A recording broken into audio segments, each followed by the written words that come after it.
जय जय Jagannath. Double CRS requirement 2025 आसी जाइए, जोटा कि ग्रुप एबीसी पोस्ट रोचे। आउ डबल सीआरएस रिक्वायरमेंट बेसिकली जना जाए सैलरी बहुत भल सैलरी पैकेज आसे। तापरे जदि आपण एथरे इलिजिबल रहउछन जेमति कि 10th रु आरंभ करिकि मागिछ ना क्वालिफिकेशन, तेनो सेही अनुसार हमें डिस्कशन करिया कोथरे केते पोस्ट कोन केमति सैलरी रहउछ। Double CRS requirement 2025 organisation details की हाइलाइट होती कहबा ताले central council for research and Ayurvedic science, जोटा कि डबल सीआरएस अंडर द जदि कहबा कि aegis of ministry of AYUSH, जोटा कि गवर्नमेंट ऑफ इंडिया रो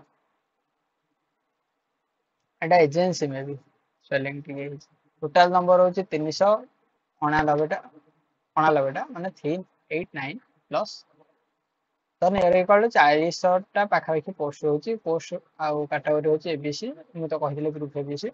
सब लोकेशन ऑल ओवर इंडिया रहउची, जोटा कि application mode online रहउची।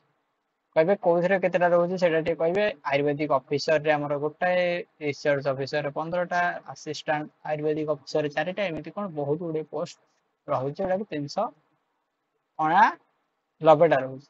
Eligibility criteria यदि कहूची ताले हम एथु तो कहतिली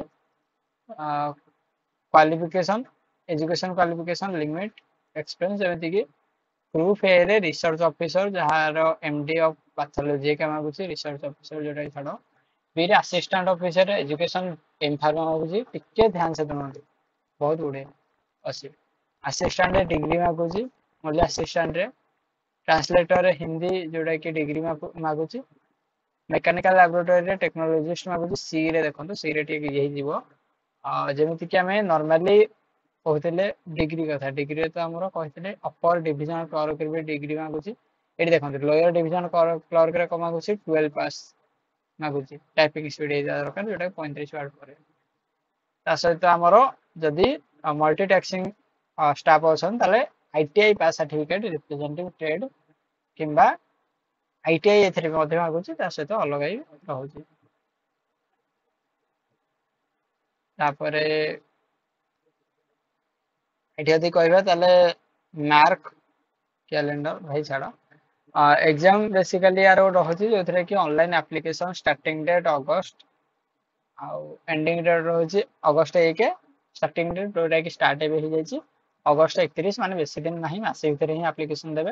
एप्लीकेशन मॉडिफिकेशन जदि किछि अछि तले सेप्टेम्बर 3 भितर एग्जाम डेट कुहाइनी कुहा हबो। सैलरी एंड बेनिफिट यदि रिगार्ड कहबा तले एठी डियरनेस रहउची अलाउनेस डीए। पे मैट्रिक्स लेवल 1 जोटा कि मु दरमा कहथिले 18 रु 56,000 आ पे मैट्रिक्स लेवल 56,000 रु लक्षे 77,000 जोटा कि लेवल 10 जाए स्टार्टिंग करे।